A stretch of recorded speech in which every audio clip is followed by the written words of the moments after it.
Folks. Oh, welcome, Jay. Welcome, Ayana. Welcome, Juan. Welcome, Lewis. Hello, Alec. Welcome to the Indie Game Lunch Hour. Hello, Rahul. Hello, everyone. Petunio, how are you doing today? Everyone tell us. How are y'all doing? Hello, Vivico. Welcome, Mika. All right. It looks like the blurb under the lunch hour is still about box. Yes, that's what I was trying to fix. It won't let me edit it for reasons. So we're just going to roll with it. We're just going to pretend it's like not the box. there. Yeah. They've incepted. They've hacked our stream or something. I don't know. Right. It's okay. I'm sure Ludocratic won't mind if we just talk about their game. We could just, you guys want to do that? You want to pivot? All right. I have my links. Awesome. All right. So let's go ahead and get started. This is the Indie Game Lunch Hour. Welcome, everybody, featuring Sweet and Power Sauce. And today we're going to talk about handling user feedback. That's very exciting. Before we actually begin and start the recording, welcome all to our live session. Hello, if you're on LinkedIn, YouTube, or Twitch. And hello, of course, to those who are here in Discord. Hi, Amani. Always a pleasure to see you. Before we actually begin, we will do our little tutorial. So this is a 45-minute or so podcast episode. For the first 20 to 25 minutes, I'll be talking one-on-one with the founders of Sweet and Power Sauce, Doug and Christine. And Christine, you prefer that I say Christine, right? Not Christina? Yeah. Okay. It really isn't a big deal. I feel like I switch it interchangeably, and I just want to make sure I'm putting out there whatever. Yeah. Me too. Got it. So during that first 25 minutes, audience, you can sit back, relax, and of course, enjoy the chat. During the second half of the episode, we will give you the chance to ask your own questions of Doug and Christine live. If you have a question for Doug or Christine, either about them, about their process, about the topic, about the game, Whiskers, Wizards, and Wands, you can put those questions in the chat. If you're in Discord, do me a favor and mark your questions with a Q emoji like this. And if you are on, we've got a couple of dogs joining. And if you are watching live on one of the other platforms, I am able to see your comments. So just drop the questions in the chat. And we will ask those questions of Christine and Doug at the second half of the episode. If you like a question, if you also want that answered, hit that Q emoji again for us so that we can see that multiple people want it answered. And for the most part, we'll go through those chronologically. So the earlier you ask your questions, the more likely you are to get them answered. I think that is it. Christine and Doug, when I ask you what you're having for lunch, that is your cue that the intro has finished and that we're ready to go. Okay? And then you can jump in. Sound good? Any questions before we start? All right, we have a recording and we're ready to rock and roll. All right. Welcome, indie game adventurers, to the Indie Game Lunch Hour. Today, we're talking with Doug and Christine of Sweet and Power Sauce about handling player feedback like a graceful cat.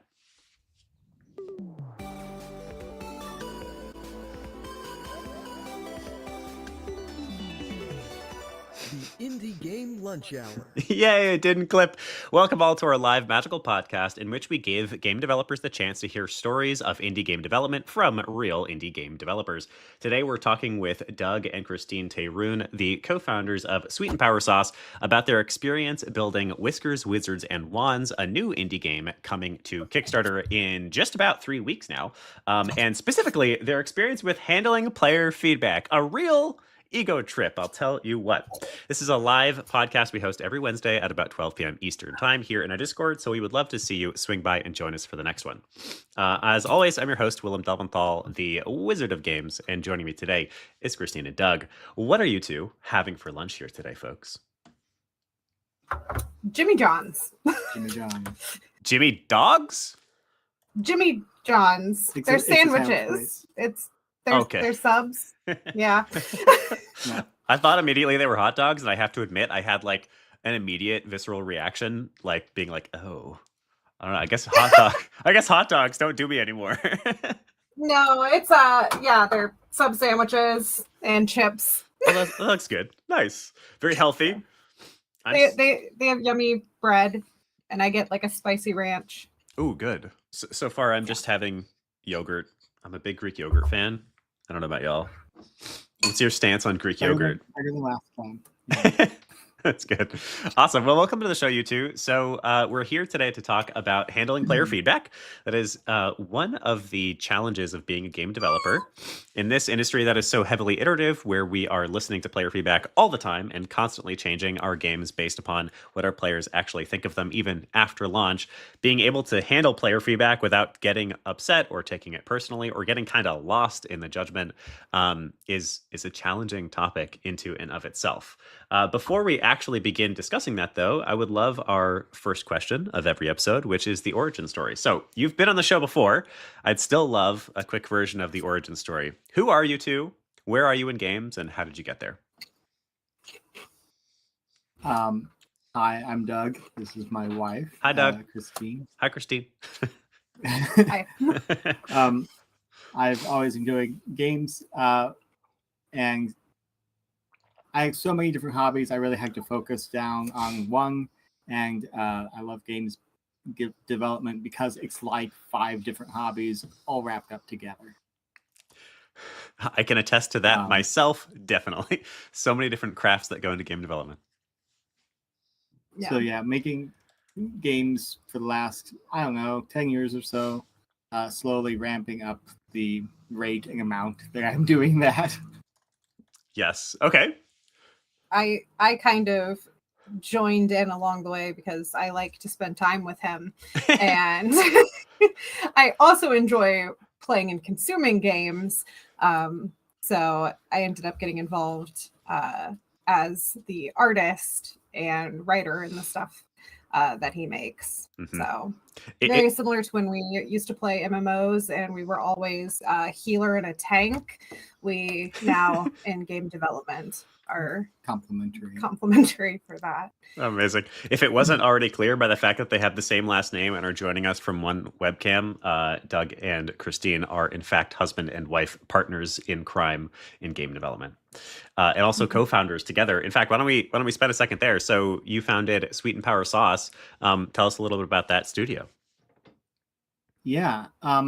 So throughout the time doing game jams, we were collecting our favorite groups of people to work with, and when we saw last year the Foundry applications, we're like, you know what, we were thinking about doing this anyway.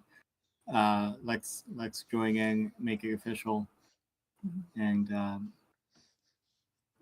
we just we collected some of our favorite people who were both good game devs and friends, and became an official studio. So one of the people in our studio is actually somebody he's known since childhood. So yeah. But others, we've met, mostly through doing game jams. And it's like when you find someone you just really mesh with in a jam, you kind of want to like hold on to them. Keep them close. Special shout out to Jamie, who dragged me into the IGA Discord. Hi, Jamie. We love you, Jamie.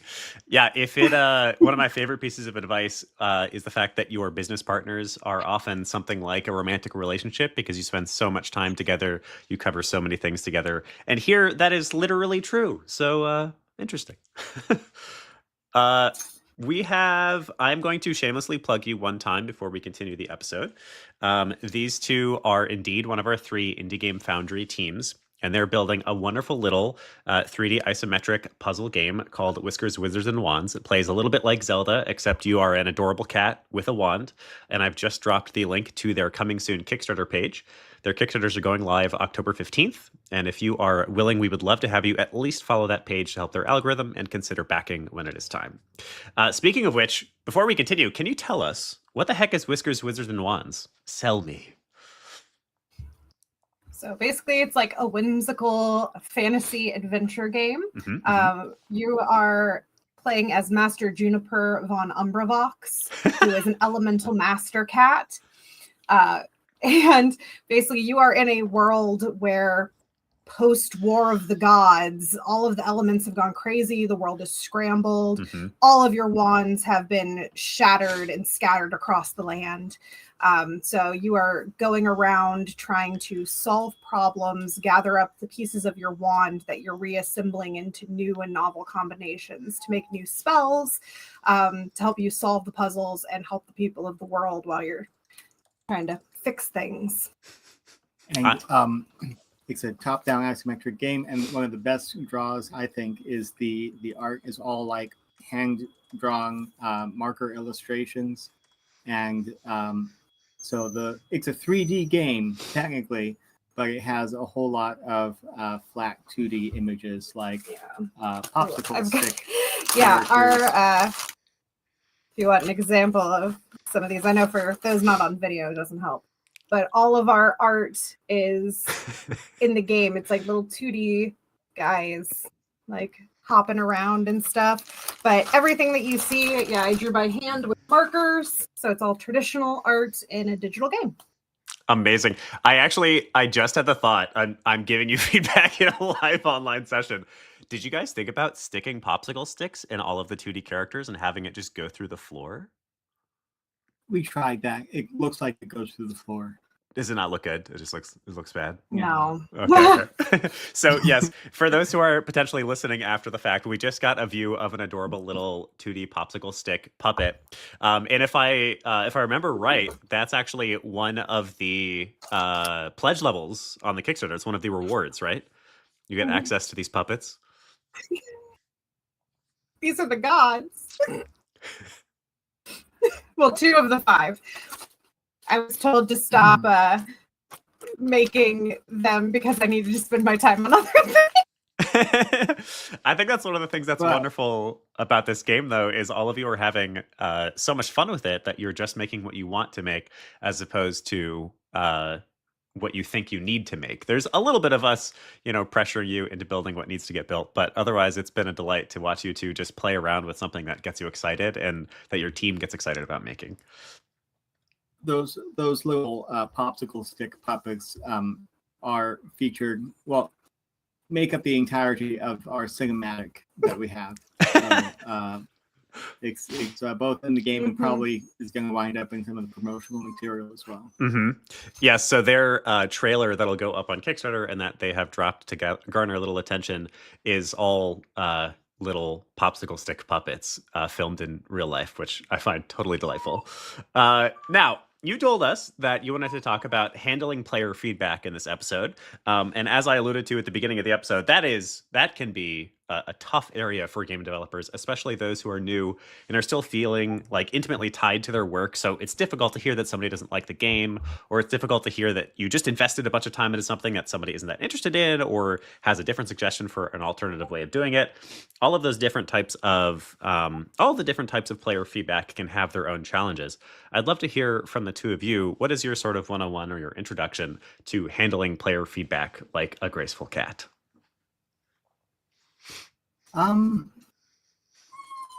There's a lot of good advice that's already out there. One of my favorite sayings, I don't know, if a player tells you that there's something wrong and how to fix it, like they're always right at the there's something wrong, but they're usually wrong about the how to fix it. The obviously good feedback is really fun to get. Sometimes it's not as helpful as something to fix, but it's really keeps you going.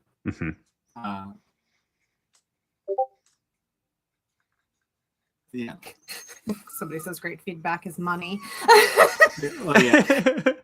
Well, still waiting for that. I find it fascinating that the majority of people who buy a game on Steam don't wind up playing that game on Steam. Like I think it's bizarre that you buy a game and then, like I said, and then never get back to it. Yeah. I don't know. Feedback is tough because on one side, it's positive to hear anything. Yes, there are animal noises in the background. There are multiple small dogs. This is Jupiter. Hi, Jupiter. Yes. So getting any feedback, I think, should be seen as a positive, whether what they're saying is that they like it or dislike it, because it's better than silence. I think when you're not hearing anything, that can be the worst, because where are you supposed to go from there? Right. How do you adapt and change, or even double down on stuff that is good if you're not hearing anything. Yeah. I will be the first to admit taking constructive criticism has not come naturally to me. I have a feeling it goes that way for a lot of art people. I think we often are very attached to our creations. So it's definitely something that I've had to actively practice. That just because something isn't coming across the way I was hoping, people aren't engaging with it or not looking right. It's not that like, yes, I am a terrible artist. I should have never done art. Yes. Go into the pits. It's no, like, it's just, I'm not conveying the message the way I wanted. And people want to see the image that I had in my head. And so sometimes I just have to do that a different way to get that vision conveyed. Yeah. And one important thing to remember about when you get feedback, whether it's positive or negative, someone cares about you or the game or their experience enough to actually write something out and communicate it to you. So, even if it's a criticism, why are they making a criticism? It's because they liked it, they wanted to like it, but something got in their way and they're trying to help. Like, there's some level of investment in that. Yeah, I love that. You've said a couple of things that I really relate to here. I like, by the way, they're always right. The players are always right about something being wrong, but they're often wrong about how to fix it. I think that's a fantastic mindset for people to take. I sometimes find that juniors, like very beginner juniors, people who are just getting some of their first feedback, just doing some of their first play tests, they'll be defensive rather than receptive about people giving feedback. So somebody will say like, "Ooh, it would be really cool to have X." And instead of, as a developer, them saying like, "Okay, cool, that's a great idea, let me consider that," they'll say like, "Well, I didn't do that because of X, Y, and Z." And I think that is one of the like cardinal sins, is being egotistical about the design and not being open to flexibility, or at least just like considering the fact that a player is worth listening to. And I especially love that last point about how if somebody takes the time to give criticism, as long as it's like thoughtful criticism and not just straight up trolling, because you can mostly ignore trolls safely. If they're spending the time to give like thoughtful criticism, that's actually a sign of traction. That's actually a sign that this person cares about this game and cares about you enough to put forth an idea, to write down their idea, to give you that feedback. And that's actually a very positive sign, in my opinion. It feels like there's sort of like 3 categories of feedback that we receive as developers, and I'd love to hear your thoughts on each one of them. So the first category is, I think, maybe the most challenging, which is negative feedback. So when somebody shows up and they're like, "I don't like this game," or "I don't like that feature," or "this broke a bunch and I'm not going to play it." How do you, as a game developer, gracefully handle that kind of thing and hopefully use it positively when somebody comes at you with negative feedback? A lot of it has to do with trying to imagine who they are as a gamer. Okay. Not every game is for everybody, and that's just fine. We've been in those in our playtest events where people decide to show up before they even know what games are happening, and it's like, yeah, this game really just isn't for me. It's like, you know what, that's fine. It's not for you. It is for other people.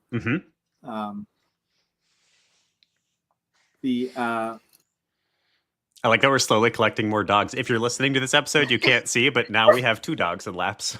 This one's a borrow. Yeah, this is a rental. we're dog sitting this buddy. He's one of my mom's dogs. Oh, he's a little sweetie. His name is Simba. Simba. So, sorry. Yeah. Negative feedback, positive feedback, and constructive. Is that what you were? Yeah, I was thinking negative, positive, we were and just then starting on negative. we were just starting on negative, but that's pretty much what I was thinking. Yeah, Negative, bad positive. news Yeah, negative, positive, and then like constructive is a good word for it. Or I was thinking like pivoting, people giving you very alternative ideas to what you have in your game. That's I think sort of the 3 big categories. Yeah. So those negative ones, how do you handle that negative feedback? So yeah, I think kind of what you're saying. One of the first things when getting negative feedback to think about is, one is this feedback something I need to pay attention to, or is it more of a personal taste opinion? Yeah. Because some things are gonna play, like, obviously if you have things that are super buggy, it matters. Like, you're gonna have to fix that in the game, things like that. But yeah, if it's something of like somebody comes and is just like, wow, I really hate that your protagonist is a cat. You know, it's like, okay, like, I'm sorry that it's a cat. I get that you're not a big fan of cats, but like, we're not going to change that because that's kind of the central thing. So with things like that, you can kind of distance yourself, like, yeah, they don't like it. They're probably not going to enjoy the game. That sucks. But, you know, it's part of the core. For other things, I think, yeah, keep in mind that the negative feedback they're giving is only, like, if you can address that, it's only going to make your game better, hopefully. And I mean, it is sometimes hard hearing that you need to do like a big overhaul of something, or something you would envision just isn't playing out the way you thought it would. I know in our game we had initially had kind of two separate ways you could fire your wand, either like firing just a spell, or there was like a charging feature where you could do pieces and parts of it and stuff. And originally we were thinking, oh, this will give a lot of adaptability. People can either quick fire or do long fires. And in playing the game, it just, people weren't understanding that system. They were getting stressed about it, not understanding why the wand wasn't doing the things they wanted. And so it was one of those things of, even though it was like a mechanic that we had really liked and thought would be super cool, we had to kind of realize, like, no, we need to let this go because it's detracting from the other features that we also really care about. So it's like they say it in writing a lot. You have to kill your darlings sometimes. Yes. Those things that you really like, you have to let them go because you're too close. Yes. You're too close to it. The tunnel vision is hard sometimes. I think I love, in some lectures, especially in the more beginner lectures, I love talking about killing your babies when referring to game ideas and feature ideas, because I think it is important. In general, atrophy or cutting is actually a fantastic way to improve the quality of what remains. And so, as you suggest, a lot of the time, it's totally worth cutting features that aren't quite working, because then you can improve the quality of what's left. You don't have to have more features to make an incredible game. And the human brain is very interesting at how much it gets used to things. So as a game developer, you're playing your game like 50 or 60 times a week, kind of, you know, like in little bits and pieces. You get used to it.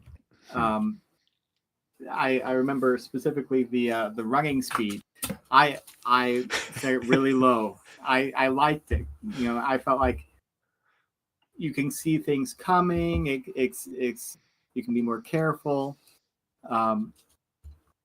And everyone just told me it was like I like more than doubled it. You know, like because you just get used to it. And the one thing you can't do as a game developer is see your game from the outside as a new person. You really need that information to know, like, hey, we all thought your wrongs were going to act this way, and they don't. Yeah, I 100% agree with that. I think it's interesting what you said earlier in this conversation, which is it may not be for them. So when somebody does give you negative feedback and you realize this game isn't for them, I think in general that filtering process is really important, because there will be people who say, like, yeah, I don't really like X, I don't really like Y. This part is something that I'm not excited about. And I think when you get that negative feedback, one of the very first steps is to ask whether or not, is to filter whether or not this person is the right person to be listening to. your game is not for everyone. And if you think it's for everyone, that's a mistake. Generally, you want to know exactly who your game is for. You want to have an identifiable audience of players. You want to say, this game is exactly for these people, because then you can make a miraculous experience for just those people. And when you get especially negative feedback from people who fall outside of that group, in general, you're going to listen to that less. But if it's somebody in that group, if you're like, man, this is exactly who I'm trying to make this game for, and they don't like it, then you really need to consider whether or not it's worth pivoting. Now, let's talk about positive feedback, because interestingly, positive feedback can be its own challenge. So what is the best way to receive positive feedback? How do you receive, and how do you change or modify or keep the game the same when you receive positive feedback? One last thing I wanted to add to the negative.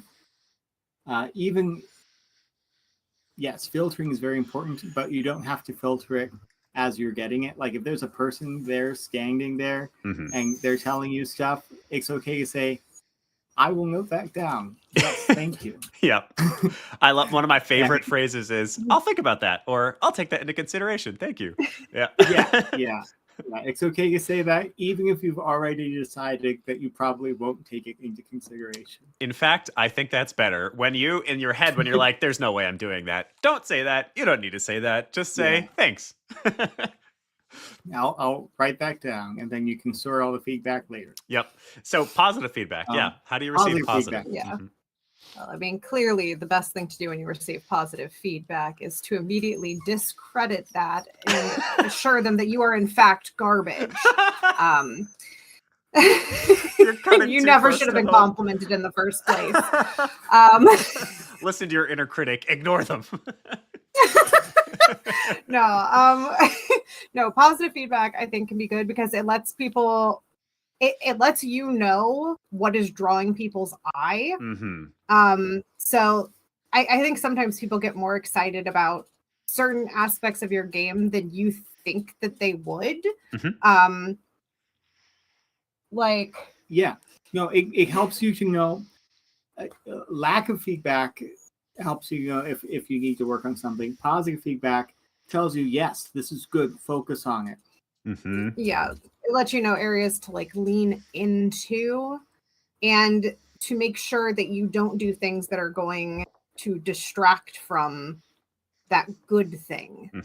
And kind of, I don't know, it can help you focus and know that when you inevitably cut scope, what things not to cut. And it really does also help with some of that inherent imposter syndrome, I think, that comes with being a newer studio. Yeah. Yes. Make sure you find some place to save those positive bits and share it with your friends or your teammates, because in the times when you're all a little bit less motivated, you can look back and reflect on some of the things that are doing great. Yeah. Yes, I think it is really interesting. I think a lecture I really like talking about is finding the magic moments or the golden nuggets in your game. I like calling them magic moments because of the whole wizard thing. Every game you've ever played, there's been a moment. Well, maybe not every game. Every game you've enjoyed that you've ever played, there's been at least one moment where, as you played, you were like, "Oh man, this is why I love this game." In Minecraft, I still remember when I was playing like version 1.0, finding my way into a cave system for the first time and then having that creepy ambiance background sound that's like, and you're like, oh God, like that's a little magic moment. That's an intended player moment that your players will remember, that they'll care about, and that will cause them to fall in love with the game. I love those in like story-driven RPGs. Like I make some deep choice, a Mass Effect choice where somebody goes and like dies, and it's this like hard, difficult choice, but like that's what causes me to fall in love with the game. Those are magic moments. And I think what positive feedback gives you above all else is signal boosts on magic moments. wants. So you know what it is that's getting people compelled, and you know what it is that makes your game special. And when you identify that, I think you double down on those things. Now you know why this game is special. And similarly, you still should potentially be ignoring some of this, by the way, because there are people who will identify a totally random part of the game and prompt you to do more in a totally random part of the game that most players aren't actually going to care about. So still, one of the first things you should ask yourself is this one of my people? Is this one of the people who I really want to be playing this game and that I'm making it for? Now, I'm going to move us along just to make sure we can talk about all three. The third category here, I don't have a great name for it. I'm going to call it outlier feedback, where it's not quite positive, it's not quite negative, and often these take the form of like, ooh, it would be cool if you could do this, where somebody is suggesting something super alternative or changing your scope or adding additional features. So how do you respond to that like outlier feedback?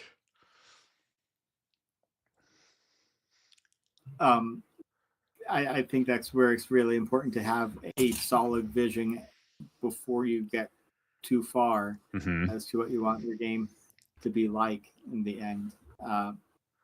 You know, comparing their feedback to design notes or talking over with your team, sure. In general, though, like you want to get this game done at some point. So adding to it as you go is a great way to do that. Adding to it as you go is a great way to do that. Is it? But how do you? That's always the trick. Like, not adding. Okay, yes. So, sorry. If as you're going, your scope is going, you're going to get there. Yeah. You're. Yeah, it's tough because again, it shows that people have some interest in the game, though I think it can also sometimes show that it might not particularly be your game that they're interested in, but that they themselves have an interest in game development, which is a great opportunity to potentially talk with that person about game dev stuff and their own ideas and encourage them to pursue whatever thing they're suggesting in their own project. But there's also always the good of like, we'll think about that. Like you can acknowledge that like, that's a really cool idea. I wonder if it would work within our game. It might not, but like, thanks for thinking of something we hadn't thought of. Yeah, I think it's very accurate to say this is somebody who is interested in game development and they're using your game to imagine the future of the game. This is one of the reasons that playtesting throughout the whole process is really useful, because early in the process, when your game's not very representative yet, when people throw these kinds of ideas at you, it's genuinely useful because you can go like, ooh, you know what it would be? That would unlock a whole new thing if we added farming to this, or whatever. But later in the process, when your game is quite representative and it's getting closer to launch or closer to your major milestones, and somebody throws something big at you, they're A, just less likely to do so if your game is already very well formed, and B, at that point, it's easier for you to say, we're just past the point where we can make that kind of a change. But I do think that this is, that kind of thing, as you said, is still a positive signal flare. It shows that somebody is interested enough in the game that they're seeing their own interpretation and their own excitement in one possible iteration of the game. There have been a few circumstances where someone suggests something that like it's on our table to do. Like we have a to-do list item for it, we just haven't done it yet. So that's always great to hear. Yeah, that's fun because then you get to be like, well, actually. Great suggestion. I think maybe my last words, I'm going to move to some community questions here because there's a couple of good ones, but maybe one of my last words on this. If y'all have played Slay the Spire, or mostly any deck builder, or mostly any roguelike, because a lot of them share some of the same features. I played Slay the Spire for, 10, 20 hours before I ever really realized that the skip card button was incredibly important. Whenever you get a card, you can pick one of the 3 cards to add to your deck, or you can click skip card and you keep the deck the same as it already was. That button is one of the big steps that'll take you from an amateur Slay the Spire player to like a more experienced Slay the Spire player, let's say. You'll become so much better, your decks will become so much better the instant you sometimes don't take it. And I think that's one of my personal core pieces of advice to everybody here when listening to feedback. Not all feedback should be listened to. You know your game better than anybody else. All feedback, I think, should be considered, but it's still up to you to decide how it slots in. And the majority of feedback you get about your game, you're going to ignore. It's not going to be something that you add to the game. Feature creep will sink your game faster than most other things. You don't want it to be this weird amalgamation of a billion features that you think might be cool. You want it to be tight and exactly what it was intended to be in the first place. All right, let's do some community questions. So Amani has one here that I think is really good and is one of the troubles with feedback. Amani asks, how do you avoid dimming what's unique, trying to please everyone? Ooh. This is really tough because you also need to very much be aware of the expectations of your genre.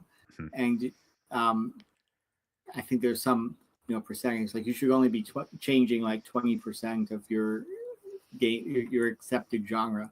And so a lot of things can feel like, at least for me, I start with something that's a little bit more out there, and it generally becomes a little bit more mainstream as we listen and change the feedback. And I think that's a normal process, and I think that's okay. The things you wind up saving for yourself is like, you don't have to tutorialize this whole extra thing now that it's something that people expect to see. Like, you've just saved yourself a lot of heartache. You've saved your players some heartache. I mean, I think a lot of it comes down to knowing what those magic moments are, the things that you really are desiring to convey to your audience, that you want the player to experience, and knowing that no matter what feedback you get, like, you're confident in those things with some of the feedback you've received that supports that as well. And that, even if some people just like hate it, they think it's weird or like a little out there, that's a piece of what you want and you're not going to compromise on. Core pillars, like, yeah, I'm sure you've heard lots of times. Write them down. Make sure you stay true to that. Yeah. I know. In our game, one of the things that was a little bit tricky is the fact that we have this 3D setting with our 2D characters. And early on, there was a lot of people who felt like there's a disconnect between these. It's not meshing. It feels weird. And it was one of those things of like, okay, we have the vision. We know what we want it to eventually look like and what we're trying to get it to. And so it was one of those like, please trust the process with us.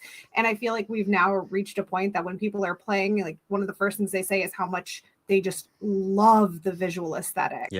Of the difference between the 3D and 2D working together. And so it's like, yeah, like, it was a bit iffy, and we definitely questioned things several times. And we're like, okay, no, we're gonna stick to the thing that we have in mind. And sometimes you just gotta trust that gut instinct that made you first excited. Yeah, I love that.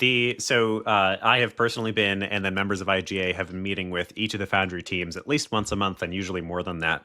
So I've been privy to some of these processes, and the two of you spent, I don't know how long that was, 1 or 2 months at least, trying to make it's a quasi voxel. It kind of looks almost Minecrafty, but much cuter and unique. Trying to make it so that those voxels, those 3D shapes in the world, the actual like world itself, looked like paper. And it was like really cool. There were a bunch of like things that like kind of almost worked, but at the end of the day, it wound up just being an unsolvable problem. And then you reverted all of those changes, so much work, and instead actually did some much simpler stuff that wound up getting you closer to the vision in the end. And I really loved seeing that process. I thought that was extremely indicative of a sort of mature game developer's mindset. You experimented with something that you felt was going to be powerful, important. It didn't quite work, couldn't quite get it to where you wanted it to be, and you were okay letting that go after that time playing with it because you could tell yourself that it wasn't quite right.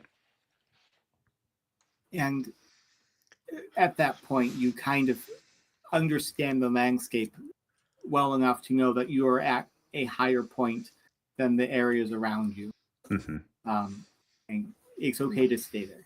Love that. All right. Second question from the audience. Marco asks, do you think the lack of feedback can be interpreted as a red flag? Yes. Big red flag. Tell me more. If you do a game jam and you are not able to get above the average number of comments on your game, that can tell you that this idea, even though it might be a good idea, you think, it's just not a very popular one. Like, that's fine. Yeah. Leave it alone. I think it's that whole thing of like, hate isn't the opposite of love. The opposite of both is apathy. Yeah. And so like people not caring enough about it is just a thing. But even if it's not about the project yourself, it could be a red flag that you just aren't being seen. Like you might not be getting feedback because nobody knows you exist. Yep. And so either way, so it's not always like, oh, it's a bad game. It's just like your marketing. Yep. Which I am. Right. Different problem. But if people are seeing your game and they are not caring. Yes. That is a big red flag. Yeah, it's interesting. I think one of the ones that I see happen really often is the sort of like placation.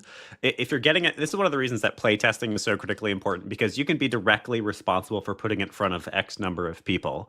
And this ideally means playtesting in person. Even if you can't get that, get some people on a video call, because then you can guarantee, a minimum number of people are seeing it, and then you can start to form an opinion about the game.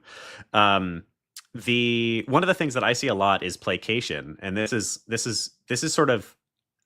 always a tough one, where you don't really get a positive or a negative flag, but they say like, yeah, I liked it, and then that's kind of all they say. How do you handle that one? You're trying to invoke an emotional response. Hopefully you have written down somewhere in your design document what kind of emotions you're trying to invoke. But if people are, and those emotions could be like all over the board, fear, if you want to make a horror game. Sure. Or they just are terrified by the subject matter. Yeah. Or sometimes you want people to just zen out. Like that is the goal. The calm, the cozy is the vibe. But even then, that isn't apathy. Even then, they're going to wind up reporting like, right. Oh man, I was calm. And that's different than, oh man, I was bored, or just no response at all. Yeah. So in those cases, I would take a good look if you are making a clone of something else and not really changing much of it. Like, great for practice, not necessarily good to know that the road you're going down is going to be a commercial success. Yeah, I think I agree. I think, Marco, that no response is the worst response of all, because even if you get a tremendous amount of negative feedback, even if 9 out of 10 of your playtesters are like, I hate this, then at least you know that like either this game concept is going nowhere, and that's fine, move on to the next one. We all have a million things we want to make, or it just means that this game needs serious work, or perhaps you're testing with the wrong audience. That happens sometimes too. But if you get 10 out of 10 of your testers kind of just saying like, I liked it, then I think that's more of a sign that it just didn't really, it's just not really anything yet. It's still this gray version of a game that doesn't elicit any kind of opinions. And what we're here to do is to deliver stories and deliver feelings, emotions. The key thing that we really give in any game is emotional objectives, emotional deliverables. So one game is trying to make you feel cozy, while another game is trying to make you feel horror. And if people are just kind of giving you these gray, nondescript responses, usually it means that you haven't really found what emotions your game is trying to deliver, and you haven't leaned into them far enough yet either. For those who are new, perhaps, to design or unfamiliar with it, that's one of the easiest first things for you to do. What emotions is your game trying to deliver? And then everything else can revolve around that.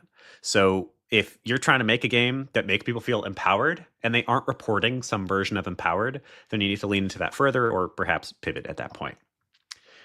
Joker of Aces has a kind of technical question for you. How do you handle optimization issues brought up by player feedback? How costly is it time-wise, varying by the game engine? And Joker and Petunio, I see you guys are asking about Godot. Yeah. I can talk about that later. That's not for this podcast. But for optimization, we took the philosophy of don't bother until it becomes a problem.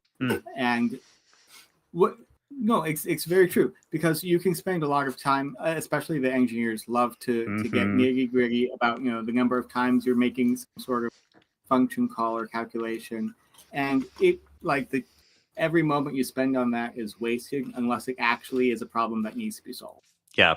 I find. Go ahead, Siri. Yeah. Yep. That was pretty much it.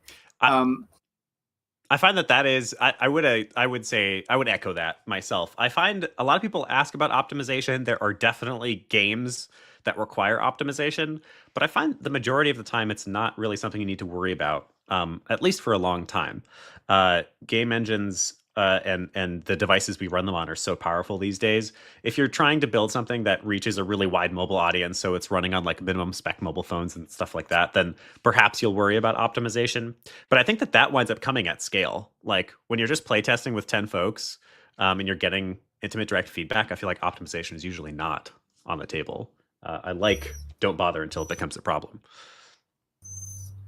All right, our last question before we wrap up is from Simples Dev on Twitch. Simples Dev says, did you guys require some kind of initial budget to start paying salaries, or did you find a way to start with royalties before the game started profiting? So we are currently moving forward with our volunteering our time.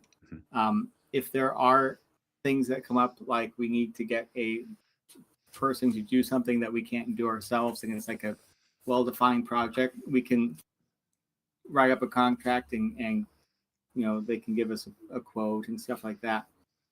I think for reference, our game that we are currently working on is not released yet. So we have not started receiving profit on the game yet.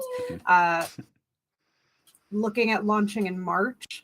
So hopefully that will be on the thing. But as our Everybody studio, we all have we all do have royalties worked in, and we are all right now on a volunteer basis, hoping that we'll be splitting those royalties post launch.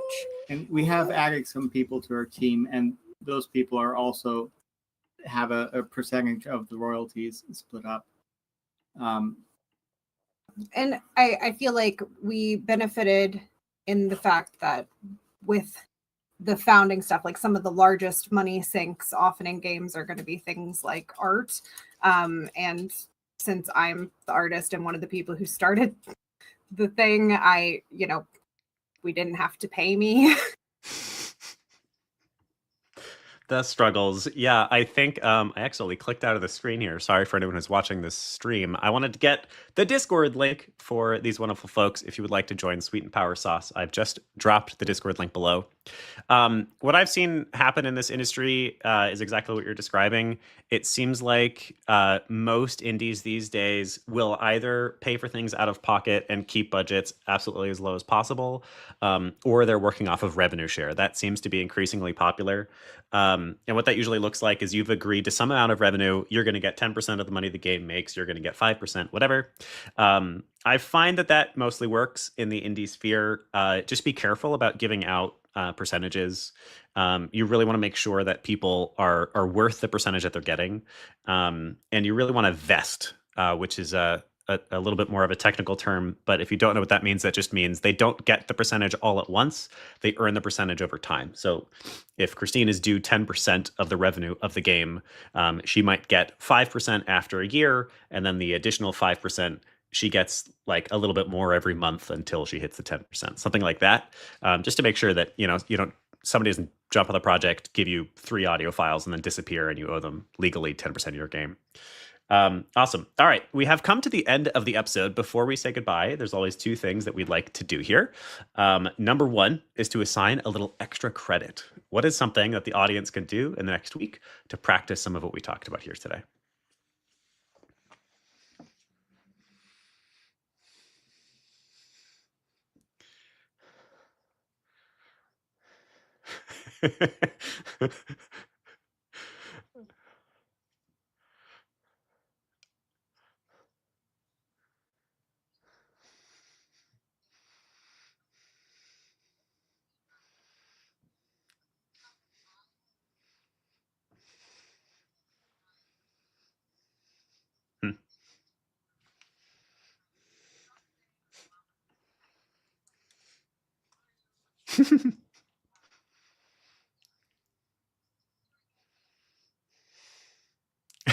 I like that a lot. So I think I'm going to modify it a bit to make it nice and like clear. So I want you to tell me if you like this.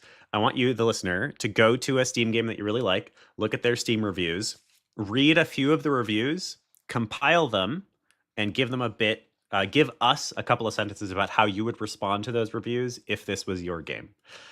So read, let's say, 5 of them and compile them and say, all right, here's how I would respond given these 5 reviews. I would completely ignore them and keep the game the same. I would change X about the game. I would add Y to the game. How would you respond to those 5 reviews? And then do us a favor and post it to the to LinkedIn and then Discord if that makes you a little uncomfortable to be public about it. You can tag us, the Indie Game Academy, myself, Willem Delventhal, and then Doug and Christine Tayroon as well, so we can see your awesome extra credit assignment. Now, it is time for us to wrap up. I'm going to ask you in a moment if there's anything you'd like to plug. I'm going to preemptively plug Whiskers, Wizards, and Wands. The game is really cool. It's adorable. And these are indies who are trying to make it big in this crazy, oversaturated world. So please, if you are willing, go to their Kickstarter right now. I've dropped the link one more time and follow their pages.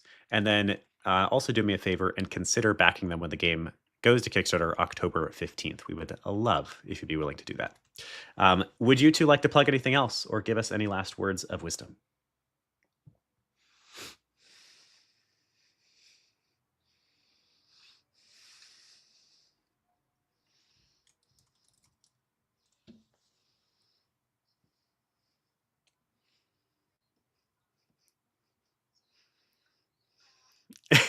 Hey!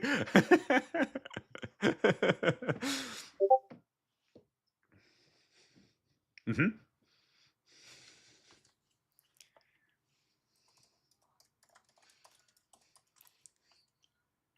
I'm gonna. Heck yes. I'm gonna drop the. I've dropped the link. It's October 3rd to 5th. If you are listening to this episode or watching the stream and you're in the area, maybe check it out. Meet the Sweet and Pyro Sauce team IRL. They will have stickers and perhaps puppets. Just buttons. No puppets?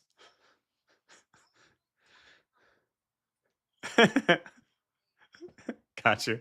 Awesome. All right. Well, and a demo too, a playable demo, which I am also going to be live streaming sometime soon for everyone. So look forward to that. All right. I think that's going to do us for the episode. It has been an absolute pleasure. As always, we will be here again next week, Wednesday at 12 p.m. Eastern time with our next guest. And truly, if you're willing to support the indie space, following their Kickstarter page would be incredibly helpful. I've dropped the link a few times now. I think that's going to be it. Any last words, I guess? Keep making games. Love y'all. Thank you so much for being here, everybody. Goodbye.